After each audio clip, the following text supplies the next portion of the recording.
What's going on, everyone? Welcome back to Powered by Primus, and in today's video we're going to be doing a deck profile video on Predaking. Now, one thing I did do recently was put up a poll over on the YouTube community if you guys wanted to vote on what we should be doing during this time period, because obviously a lot of the game stores and stuff are closed, so I got to do a little more from home, so I wanted to kind of gauge what you guys wanted, and deck profile videos were a #1, and like a massive amount. So I do have some really cool deck profile videos that I do have coming up for you guys. Obviously, Predaking is one of the highly requested ones, as well as a few other really obscure ones that I think are going to be really fun and you guys are going to super enjoy.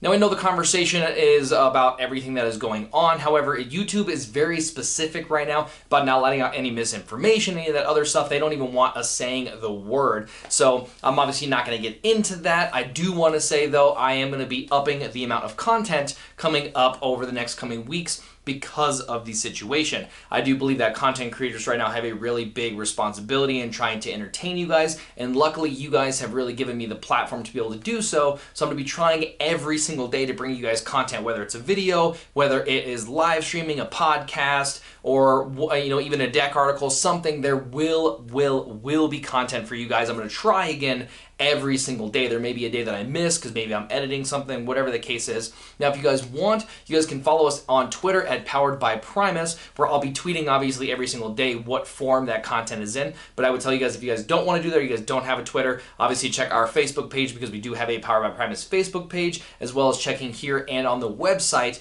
where I am going to be having obviously the links to all this stuff, so you guys can constantly get stuff to watch and try to help us all get through this time period. Like I said, my job, I do believe, is to entertain you guys, and I'm going to try my best to do so given our current situation. Now, with that, I did have a thought about doing live streaming. I know that a lot of people are home during this time period, so I was really curious if you guys want to do like a live stream Q&A. Thought it could be a lot of fun. So if you guys are interested in me doing a live stream Q&A, obviously I'll be here at the house. We get to chat. We can do some live deck building, whatever the case is. Let me know down in the comment section below if A, you are interested in it, and B, what time would work best for you in your time zone even. That way we can try to get as many people as possible. I can try to do it during a period when the most amount of people will be on. And then obviously after it's a live stream, then it will just go to the channel and you guys can watch it if you guys can't get to one of the live streaming things. But I thought it would be a really fun thing to do. Now, I also do want to give a huge thank you to you guys. It is a really big honor for me to be able to do these videos for you and have you guys allowed to be able to watch them, and to be one of the people that you are watching on a regular basis is really awesome. So I just wanted to give you guys a huge thank you from me to you. I super do appreciate all the support, which is why I want to try to give you guys as much happiness and as much content and fun that we possibly can right now. We are also on the cusp of Wave 5 coming out around, I think it's like April 17th or something like that, and I do have quite a bit of cases that are going to be getting delivered, so we're going to have a bunch of stuff going to the shop. We're going to have a bunch of box openings. It's going to be so much fun. So obviously, guys, make sure you guys are looking forward to that. Now, today we're going to be doing a deck profile video on Predaking. If you guys didn't see the thumbnail, I already said it as well. So with that, let's get into the deck profile video. Whoa! All right, today we're going to be talking about Predaking. Let me kind of move these to where like the relevant stuff goes. All right, I really hope that the lighting is good. It looked like it was really nice. So we're going to be talking about Big Man Predaking today. Now, this is a really interesting character for me. Now, there's been multiple versions of Predaking that I've had and a bunch of other stuff. Originally, he lived in an orange shell because it was like trying to like pump out as much damage as possible, get a few weapons, be able to do all that fun stuff. However, you'd like kind of combine, not have much damage left, and really hope that you have a lot of health left, and then hope that you get to finish in the process. Made things really awkward, so I ended up trying a blue shell about a couple of months ago and really liked it, and then Wave 4 brought some really awesome stuff to the table that allowed this character to completely change and be actually something really powerful, something that I truly loved.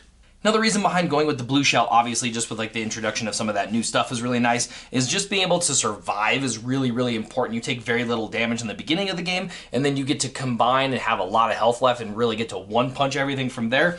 The one thing I love about this is that this deck gets in for a massive amounts of damage. I know that I did post a video like the last 3 or 4 weeks ago where I was getting in for like 31, 32 damage. I don't really remember. It was a good amount. However, the max that this deck has hit is about 43, which is really solid. I know that other people were sending sending me pictures in Discord with their Predakings getting in for big amounts. So if you have a Predaking and you have some pictures of him getting really big, or even if you're at home during this time period and you're playing and you get in for some massive damage playing this deck or something similar, make sure you guys tweet them at me at poweredbyprimus, or you guys go into our Discord and post them there too. I'd be really interested in seeing it. Now, when it comes to Headstrong, he's going to be our first character here that we're chat about. I think he's probably one of the best characters in the list for a few different reasons for things that he does for us, and it's going to be the fact that he is brave and has 3 armor, and even the fact he has 5 health, which sounds really strange, but I actually really like it. Now, having 3 defense is really, really nice because we're obviously going to be a very blue shell. So obviously when our opponent's trying to get into them, he's going to take a lot of damage, be able to truly be our tank in this scenario.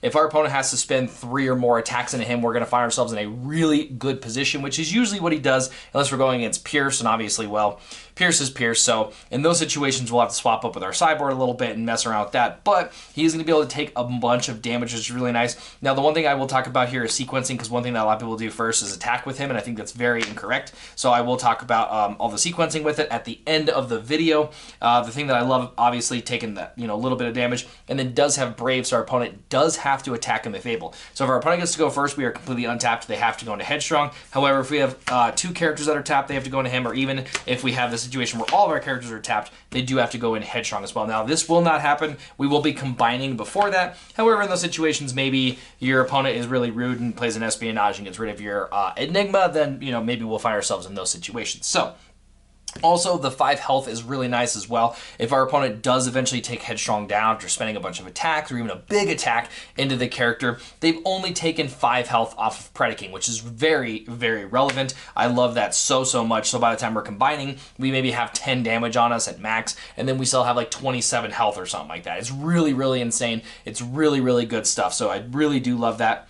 Dive Bomb is going to be the character we'll lead off with first. Again, I'll talk about sequencing after that. However, when we do flip Dive Bomb, which is going to be our first play for the game, it says when you flip to this mode, your opponent reveals a card at random from their hand. If it's an action, they scrap it. Now, there are 2 benefits to this, especially with us doing it on our turn 1, is if we get to go first and do this, our opponent has drawn 3 random cards, and they can't control any of the outcomes for it. So we have a 33% chance of hitting an action out of their hand. Now, if they obviously have 3 upgrades in their hand, we're not hitting anything, but we don't know that. Our opponent can't control any of it. So we have, on average, a 33% chance of hitting an action.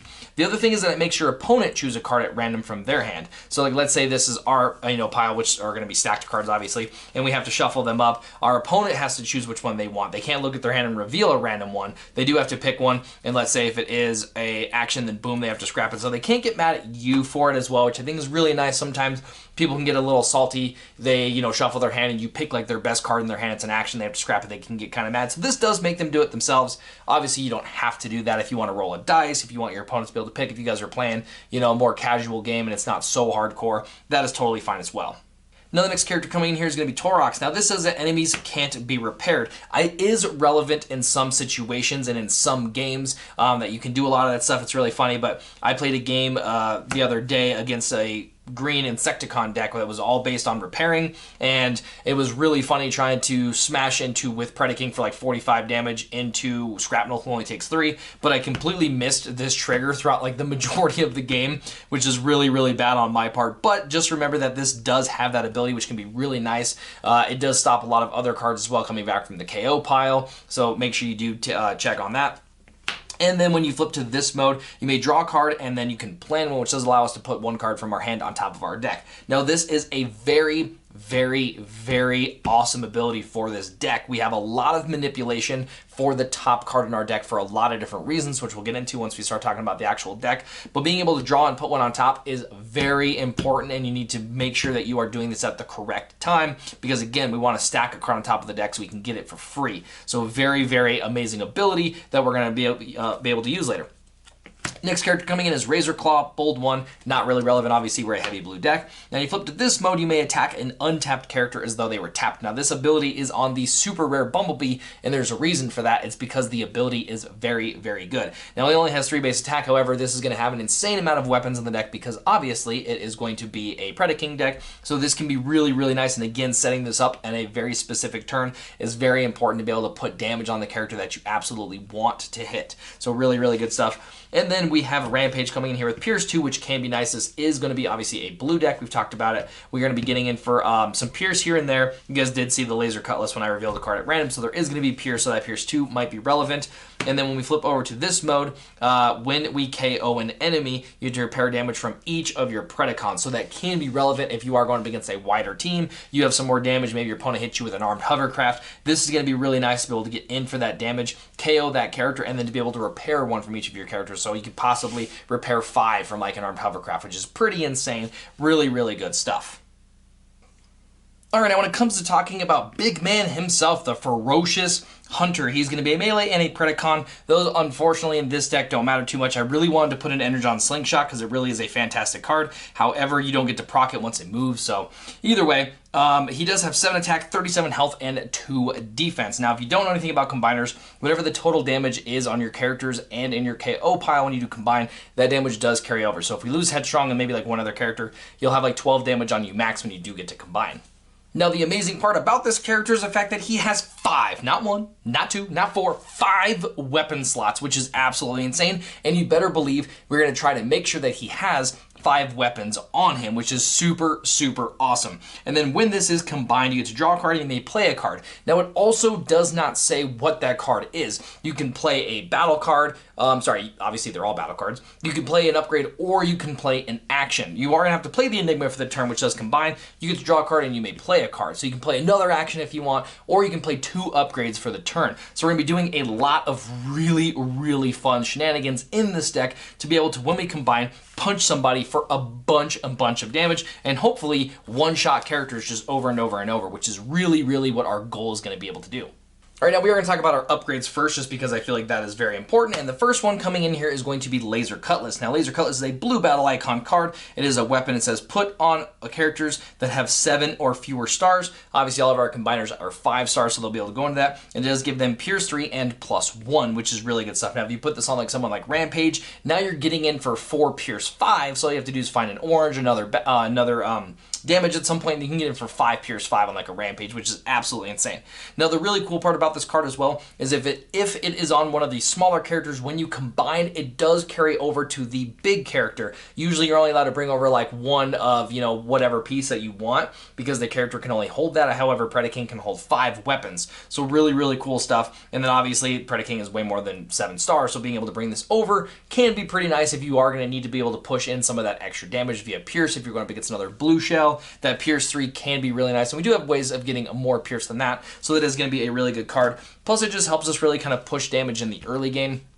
One thing that I found with this deck is it can be a little weird if you don't get stuff like this. Your characters are swinging for like 2, maybe it's not Pierce, your opponent blocks it, and then you're kind of waiting till you get to big man before you start to punch anything, which is totally fine, but this can be really nice to push that early damage. Now, the next 3, and the reason why this deck is so fantastic, is because of Crude Club. It is a blue battle icon, and it says the upgraded character gets a +1 attack for each upgrade on it. Now, this thing, so if you have 5 upgrades on your character, each one of them is going to give you +5. So if you have 2, now you're looking at +10. I'm sorry, it'd be actually +11, because then you'd have another upgrade. And then the third one, you'd be getting, you know, +1,000,000, whatever the case is. So again, if with these 3, you're also running like 3 extra paddings and a utility, which is usually the situation that we are in, you're looking at 3, 6, 7. So each one of these is 7. So this is a total of 21 attack in just those. And then obviously your base is 7. So now you're getting in for 28. Now this can get completely wrecked by a sabotage armaments, because it does say the opponent scraps all their weapons.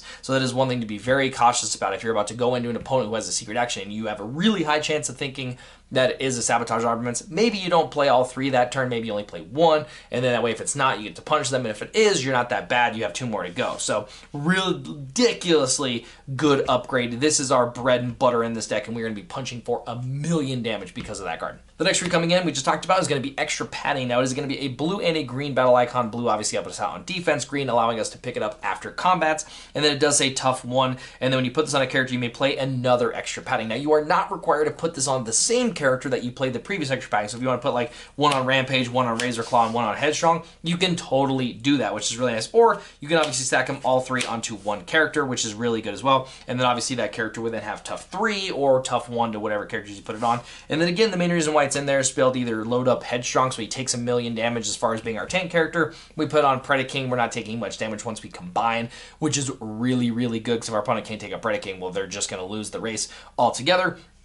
And then finally, it does help out Crude Club because it does count as 3 armors in 1 slot. So you can have, 1 Crude Club and 3 extra paddings. Now you're getting +4 on that Crude Club, which is really, really good. The next 2 coming in is going to be Handheld Blaster. Now, Handheld Blaster is a double blue battle icon, which is the main reason why it's in the deck. Yes, it is a weapon. However, we'll rarely be playing it for that. And then it does give us a Bolt 1. Again, not going to be a huge deal because we are going to be heavy blue, so getting that Bolt 1 is not really that relevant. Now, I will tell you, this is obviously all before Wave 5 stuff. All of these deck profile videos I'm going to be showing you guys over the next week or so are going to be pre-Wave 5. Obviously, Master Sword will be getting thrown into this deck without a doubt, just because being able to stack multiple Master Swords and multiple Crude Clubs, things are going to get absolutely crazy. But again, this is all before Wave 5 stuff.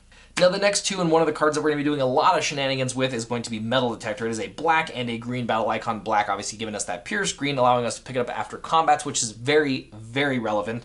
It is a utility, and it does say when the upgraded character attacks, reveal the top card of your deck. If it's an upgrade, you may play it. Now, I did say earlier, we're going to be doing a lot of shenanigans as far as a lot of cards, trying to make sure that we are getting a bunch of really fun stuff off the top of the deck. I'm currently looking for Torox as we're talking. Boom, Torox is going to be one of those characters. Like I said, we do get to draw a card and plan a card. So if we're doing this even with Torox, one of our other characters, whatever the case is, you get to go ahead and draw a card, and then you get to put something back on top of your deck, usually an upgrade, play Metal Detector for the turn if you don't already have it played, and then swing. Obviously, the top's a free upgrade. Boom, you get to play it.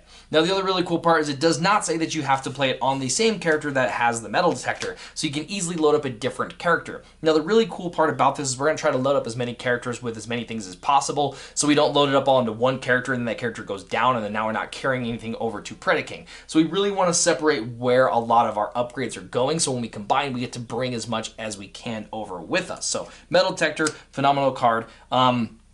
I run 2 in the deck only because it's a green. I can get it back after combat. I do know that there are some people who've tried the deck who have to run a 3rd because they really need to see it more often. I find myself seeing it at the right times, so I'm good for 2. However, if you are struggling with getting it or it, doing its job, then I'd maybe go down a Cutlass and pick up a 3rd Metal Detector.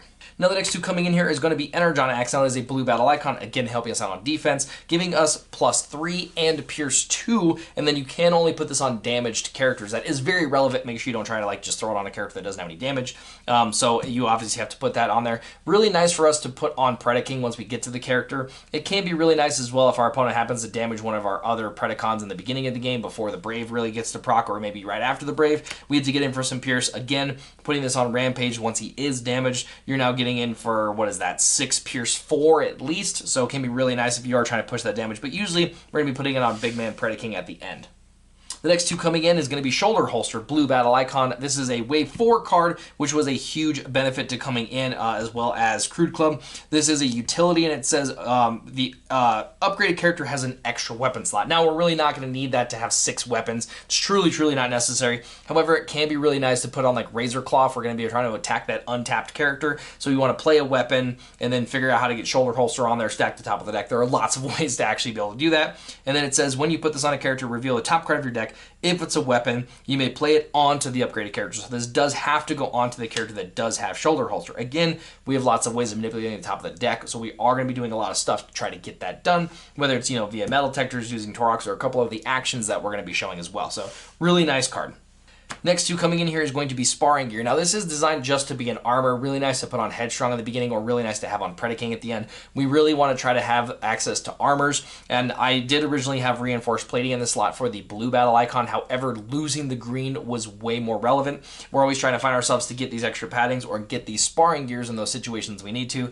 I really try to get the Sparring Gears early game, just so I can get those onto Headstrong and all that, and then I try to have the extra paddings on backup for when I do get to Big Man, again, because we want those Crude Clubs to be able to get maximum damage. If you happen to put all 3 on one of your small characters, it goes down, you don't get to carry them over, so now your Crude Clubs are losing potentially a lot of attack, and just playing a Crude Club for +1 attack is not really that good, so we want to make sure that we are trying to maximize those.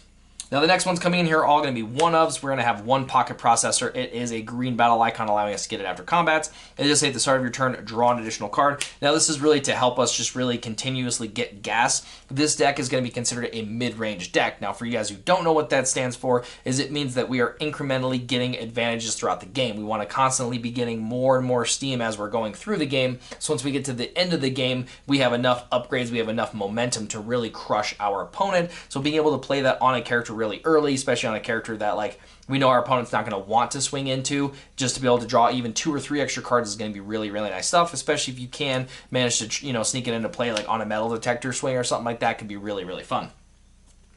Next one coming in here is going to be a Drill Arms. Now, Drill Arms is a really good card, mainly designed because it is a weapon. It is a blue battle icon. However, it has the really added advantage of giving us +1 attack in those rare situations. And then to say when you put this on a character, you get to scrap an enemy armor. If you can't, then you get to draw. So even if your opponent doesn't have it, it's the only weapon for you to get access to for the turn. We're not losing anything by still drawing a card. It essentially cycles itself out. However, this is really designed to get any force fields, any of those medic protective fields, whatever. And there's also a couple new ones coming out with Wave 5 to be able to get them out of our way when it comes to attacking. Even if you happen to not have this, it's in your scrap pile. I'm going to show you guys a couple of ways to get it on top of your deck. You get to swing, and before anything happens, you get the free card, and then you get to break the armor before any of the damage goes down, so you don't have to be worried about them only taking like nothing is, you know, more frustrating than swinging for like 40, and then your opponent's like, okay, well, force field, I'll take 4. So this does get it out of the way in those situations where it's really, really nice.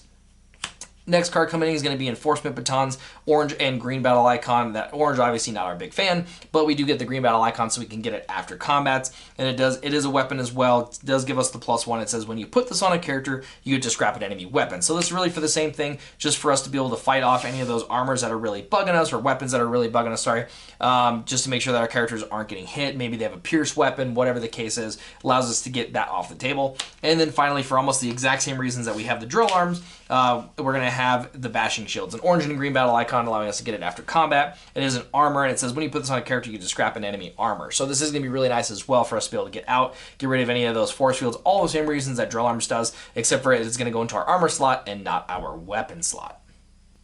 Now the first action we have coming in here is going to be Equipment Enthusiast. Now this is a white battle icon card, so it allows us to flip 2 more on defense, which is really nice. It does also allow us to flip 2 more on attack, obviously, and that can be nice because we do have some green battle icons in the deck that we really do want to get to, so either way, it's actually a benefit. And then it does say draw 1 card for each of your upgrades. So if you happen to have 4 upgrades on your, amongst your characters, or even late game with Predaking, you get to just straight draw 4 cards, which is really, really nice. It is a really good way for us to not have to like sacrifice drawing cards. Pep Talk was one of the cards that was originally in the deck. However, drawing 2 essentially was drawing 1 because you're cycling itself out. It wasn't really much of an advantage, and it didn't really benefit from us playing multiple upgrades in a turn. So this allows us to play those multiple upgrades in a turn for free, and then be able to replenish our hand by drawing a bunch more. So this card is absolutely amazing. Now the next 3 coming in here, because we're talking about shenanigans, is going to be Reclaim. Now this is a blue battle icon card. This does come with the Constructicon set. This is the only way to get that, unless you obviously go online. You guys can buy them online. So if you guys are curious, that is how you get this card. It does say put an upgrade from your scrap pile on top of your deck if your tower is 3 or higher, draw a card. Now the tower obviously isn't going to be a thing for us. That is for Constructicons only. However, it does say put an upgrade from your scrap pile on top of your deck. So we talked about all those different ways to be able to sneak stuff into play. Well, bam, guess what? You can play both those in the turn. Play Reclaim, put that upgrade on top of your deck from your scrap pile, so if you watch the go by from flipping, whatever else, boom, now you get to swing, play that upgrade for free. Absolutely amazing. Not to mention that with this card, you can pull any upgrade from your scrap pile, which is very, very, very relevant. Whether it's a Bashing Shield, an Enforcement Batons, a Crude Club, whatever you're trying to get, it'll most likely be in your scrap pile, because obviously as we're playing the game, cards are flipping, so you're going to be able to get into really anything you want, and this will proc before anything else. So again, your opponent has that force field, or your opponent has that really annoying weapon that they're about to bash you back with, you get to pull those out, and you get to completely wreck your opponent with stuff like that. Even in addition to that, even if you know that your opponent just hit you with like a Sabotage Armaments the turn before, boom, we get to put one of those upgrades back on our character, swing again, and then we're back in the same boat, which is really, really important and super, super awesome. The next three coming in here is going to be incoming transmission. Now this is going to do a lot of the same stuff that Reclaim is doing. This does allow us to draw 2 cards and then put 1 card back from our hand on top of our deck. Again, stacking the top of the deck, trying to make sure that there is an upgrade on the top of the deck for shoulder holster or metal detector, whatever the case is, for us to make sure we are getting multiple upgrades in a turn. Nothing is more beneficial than like playing incoming transmission, drawing 2 cards, putting whatever upgrade on top, playing an upgrade for a turn, swinging, getting a free upgrade. Like, that's absolutely insane. It's truly, truly amazing, and it makes these cards 10 times better, because naturally you're like, oh, well, I can draw it, great, next turn I can play it again. Well, no, you're actually going to play it this turn, your opponent can't stop it. That's crazy. You're going to be able to draw 2, see more cards, stack on top of your deck, and play it for free. That's crazy. So really, really good stuff. Absolutely essential cards to the deck. They are so powerful, it's not even funny. Like I said, being able to set up multiple crude clubs in a turn just completely wrecks your opponent. Next three coming in here is going to be Hidden Fortification. Now this is more designed for those orange versus blue matchups, but it can be really nice because even blue decks find themselves doing a lot of damage now, whether it's Galaxy Prime or even like Major Shockwave, or in the rare situation that you are playing up against another Predaking deck. This is going to be really nice. It is a secret action blue card as well, helping us out on defense. It says reveal when one of your characters defends, and when it's revealed that your character gets tough 3. So really good stuff, and this is mainly designed for those moments when we can't get an armor out, even if we do have armors out. Like I know Michael was running this deck at Heroes Rise. He almost top 4'd with it. It was really, really crazy. He did have I think like, he had a really good record going into the last round. However, his tournament life or whatever else, I forget how you say that, specifically was a little bit lower, so he just barely missed top 4 with the deck. But he had multiple times where he had like 3 extra paddings out and would play this, and then he just had like tough 6, and you're just not getting through that whatsoever, especially heavy blue like this. You're flipping for like 10 defense. It's absolutely insane. So really, really good stuff. The next 2 coming in is going to be the Predacon Enigma. Obviously, you can't make Predaking without the Enigma, which is why it's in here. Green battle icon allowing us to pick it up after combat's very, very important. And then this card is actually ridiculously good. Most Enigmas I run as a 1 of, and then if in your meta there's a lot of hand disruption, I would try, then run 2. However, I've even considered going up to 3 in this deck because the card is actually playable far more than just the Enigma, whereas most of the Enigmas you play to combine and that's really it. So, however, if you have Predaking on the battlefield, obviously, draw a card, and then you may play an upgrade. So this does the same thing that these cards are going to be doing, is allowing us to get free upgrades. So even if this is your only action for the turn, you have 2 upgrades in your hand, boom, you play an upgrade. You go to play the Enigma, draw a card, play another upgrade. So I would obviously suggest that you'd play this first so you get to draw a card, see more cards, because you always want to see the most amount before you just, blindly play something. Nothing would be more unfortunate than like you play Metal Detector, you play the Enigma, draw a card, and then like you drew another really good weapon. You can still play it for the turn, but what if you had 2 weapons in your hand at that point? Like, you could play way more. So you always do want to do that first, but really nice stuff to be able to just play a free upgrade. Really good stuff. So with that just specifically, like, we have 8 ways in the deck of being able to like make sure we get additional upgrades for the turn, which is really, really cool stuff.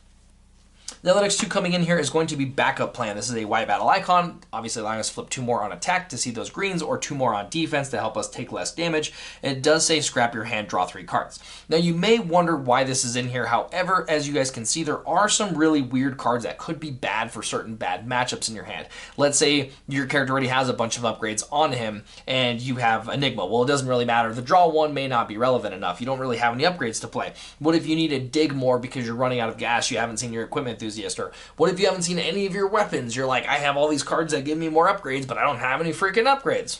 Well, what this will let you do is scrap your hand and draw 3 new cards, allowing you to get to those weapons if you need them, or allow you to dump any bad cards in your hand. Really good stuff. Now, originally I had System Reboot in the deck, which allowed us to scrap our hand and draw 4. However, it also did it for our opponent. So there are certain times when that's a good card and certain times when it's a bad card. Sometimes it can be really good because if our opponent's like sitting on green cards themselves, or they are maybe holding a bunch of weapons or whatever else and we want to try to get rid of them, it can be really nice to remove those cards out of their hand. However, let's say our opponent only has 1 card, well, now we're also letting them scrap their hand and draw way more gas against us. So it is definitely very situational, so it comes down to what you are needing in your meta. So if you need to also hit your opponent's hand at the same time, or maybe you need 4 cards, then I would tell you to go with System Reboot instead of this one. They're also both white battle icon cards, so you're not losing anything in that. Now the next three coming in here are all going to be one-ofs. Now the first one's going to be Treasure Hunt. This does say you get to scrap the top 4 cards of your deck and put all upgrades scrap this way into your hand. Now this is really nice because this does allow us to help us dig a little bit more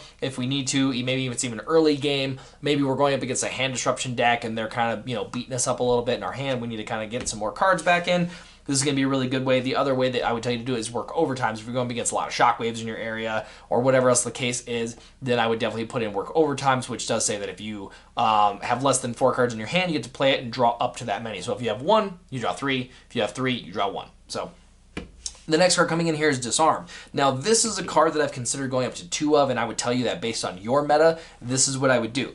Disarm is really good. It says return all upgrades on a character to their owner's hands. Now one thing to be very, very, very certain about, I don't know, really explain, is you can also target yourself. It's a really important thing. If you know that your opponent has a Sabotage Armaments down and you have 3 Crude Clubs on you, you're going to get wrecked because they're going to be able to scrap all of your weapons. Now you're only swinging for like a base of 7 and you are completely behind. However, you just disarm yourself. Put them all back in your hand. Yes, you get a bad swing for the turn, but then you can restock with those cards. You don't lose them. They're not back in your scrap pile to have to like go back through the shuffling, all the other stuff. You can totally disarm yourself, which is very, very important. So make sure you do that. Also, if you have a lot of Galaxy Primes or even Shockwave in your area, this is going to be a really nice card to be able to obviously reset them when it comes to those situations. Now, most of the time we're swinging for enough to really KO the character in 1 punch anyway, which is actually really insane when you think about it. But I mean, even something like, you know, Major Shockwave is 17 health. You can have a couple armor on there running blue. If we're swinging for like 35, there's nothing that's going to save the characters anyway. However, if they do have some weird thing, like they even have like a stealthiness or they have a bravery card on there, this is just really nice to be able to protect yourself on all those situations, especially early game if you want, be able to use it as well. And then 1 Vaporize coming in on the deck. Now this is a blue battle icon as well, allowing us to get a little more defense, and then just says scrap an enemy upgrade. So this is just designed for any of those weird situations we don't happen to see any of our bashing shields or our enforcement batons or our drill arms. So this is just kind of a plan B action for the turn. Also, maybe we don't want to play our upgrade for the turn to hit one of those upgrades on our opponent's side because it's just not really that relevant, or we don't have a lot of like really good actions in our turn. So this is a really nice way to be able to still use a different upgrade and then still zap one of our opponent's stuff and not really lose board state, because it is really important. Like I said, this is a mid-range deck. We want to constantly be gaining advantage throughout the game. So when we get to big man Predaking, we just close the door on our opponent. Now, before we get into sequencing, I want to talk about a few cards that I want to recommend to you guys as well based on what you guys are going up against in your area. And the first one, which is a super fun, awesome, exciting card when it comes to it, Involuntary Promotion. Now this is a really interesting card that I absolutely am loving when it comes to combiners. It can do a lot of really cool things. I use it a lot in Constructicons just for what they do with their abilities being KO'd. However, it's really nice in this list as well when it comes down to like your opponent has to go into Headstrong because he has Brave, right? They finally get to KO him, which is really annoying for your opponent. They're like, whew, I got him out of the way, let's move on. You can play Involuntary Promotion, which says choose one of your characters, return another character that has the same number of stars or fewer from your KO area to the battlefield fully repaired, and then you get to move the damage. So let's say that we have Torox out here and then we have Razor Claw for whatever reason. Let's say we want to go back into our opponent even in this situation and to be able to do stuff like that. We can play Involuntary Promotion. You can then KO your Torox and you can bring back your Razor Claw, move over any damage and all upgrades, and then you can sit there and flip this for the turn and punch your opponent back in the head if you want. But what I use it for is I use it for Headstrong. So again, we're obviously going to be in Brave mode. Our opponent has to go in here. They finally get to KO this character. He goes down, and let's say that we're, again, we use Torox already for the turn. We can't really use his ability anymore. We get to just go ahead and play Involuntary Promotion, KO Torox, and get to bring back our Headstrong, which now we have Brave again, and our opponent has to keep going back into Headstrong again, which can be really, really annoying. The thing I do want to caution you when it comes to it is that you have to move over the damage and you get to KO the character. So if we are going to be KOing Torox, let's say he has no damage on him, we are now adding 9 damage to our KO pile just to bring back 5. So we essentially are losing 4 health in doing this. However, we're bringing back Brave. So make sure that is a very important thing that you are are aware of when it does come to that. However, again though, if you're playing against something really heavy orange, man, your opponent is super aggressive, just punching you over and over and over, bringing this character back may save you more damage in the long run. And again, having to force your opponent into this character over and over, you're going to have more armor, and again, having a better chance of taking less damage before combining. The next card coming in here is going to be the bigger they are. Now again, if you are having a blue versus blue matchup, you're having a lot of problems getting in early damage and you're having to wait to get to the end of it. It's really a slog fest, timing, blah, blah, blah, blah, blah. Whatever the case is, then I would tell you to bring in bigger they are. Now this is a blue battle icon, and it says one of your characters gets +2 until end of turn, and as long as it's attacking a character that has more stars than it, ours are 5, so in most situations, before wave 5 comes out, because there's a lot of characters coming out with smaller stars, then that we can get that Pierce 4. Like even on Rampage, now we're getting in for 5 Pierce 6. So again, all we have to do is find 1, and then if you put like also a laser cutlass on there, now we're getting in for like 6 Pierce 7, 6 Pierce 8. You can get some really crazy Pierce numbers going with something like this. And then finally, a card that I for sure have in my sideboard is Steamroll. This card is absolutely amazing with Predaking. I do run 1 or 2 in my sideboard just so I can bring in certain situations. It is a blank battle icon card. It says choose one of your characters. When it does more than enough attack damage to KO an enemy this turn, your opponent chooses one of their other characters and puts the remaining damage on that character. Now, let's say in Predaking situation, we're swinging for like 45. We get to KO one character. You can't put all the damage on another character and then that's enough to KO that character and then carry the third part over. It's only one other character. So if you are, you've played Magic or any other games that have the mechanic, it is considered trample. So Grimlock also has this ability. You get to just completely run over one character and then your opponent puts the remaining damage on another character. Now with Predaking, we're doing an insane amount of damage, and in most situations I'm combining with more than enough to KO a character, or maybe I have to swing into a bad character. It seems really awful. So what I do is bring in Steamrolls from the sideboard, and with the Enigma, it does say you get to combine, and then when you combine, you get to draw a card and play a card. So I get to combine, you get to draw, and then play Steamroll for the turn. I play 2 actions essentially, and then now I can one-punch that character that I'm going into, and possibly even take down a second character. The other thing you can do, obviously, is then hold it for the turn. And then when you get like the reset, you get to go again, you get to load up more, and then you can steamroll, smash the character you want to KO, and then the remaining damage possibly KOs a second character. So it's a really nice way, because obviously when we're swinging for like 40 damage, it's really unfortunate when you're going to a character that has like 7 health. So yeah, you're one-punching the character, but what did you really do, right? And then your opponent gets to swing back into you, and then you gotta wait, and then swing into them. So usually we're finishing those characters off in one swing, and with Steamroll now we're allowed to finish off 2 characters per turn with it, which can be really, really nice. Obviously you have to see the card, but in most situations with all the draw we have, we're gonna be seeing the card. Alright, so now we're gonna talk about sequencing when it comes to these characters. Let me get them all in their respective modes again. Now, like I said, one thing that a lot of people do wrong is they throw with Headstrong right away just because he is going to be that brave character. So it's like, whoop-bam, get in there, and then our opponent next turn, we go, whoop-ah, we punch something, and then they have to go back into him. Well, you really don't want to open the door for the brave until the turn that you need to, or really want to take advantage of the fact that your opponent has to swing into there. So turn 1, you always want to be flipping these characters each turn as well, at least one character, because you want to combine, obviously, right? So the first character I'll always flip is Dive Bomb, just because we have that chance of being able to get an action out of their hand.